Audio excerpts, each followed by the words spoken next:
Започна изградбата на 400 киловолтниот далновод од трафостаницата Битола 2 на граничниот премин Кјафасан на македонско-албанската граница. Проектот вреден 20 милиони евра за високонапонската преносна линија за електрична енергија, кој со години бил закочен според надлежните, е проект кој е исклучително важен не само за Македонија и Албанија, туку и за целиот регион.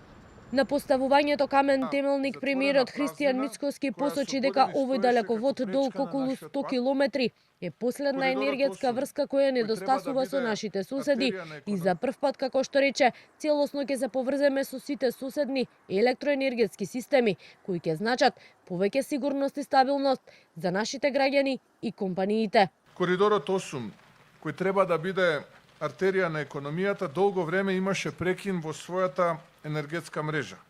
Денес, со овој проект, таа празнина конечно се затвара. За прв пат стануваме целосно поврзани со сите соседни електроенергетски системи.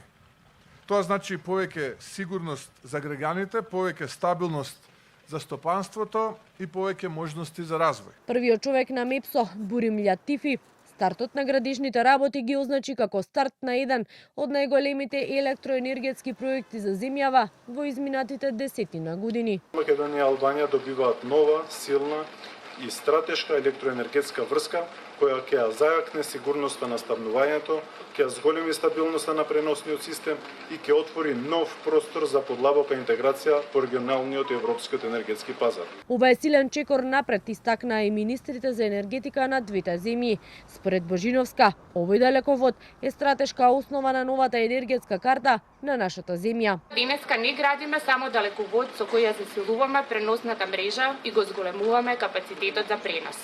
Со него градиме врска која ќе засили нашата позиција во регионалните енергетски текови.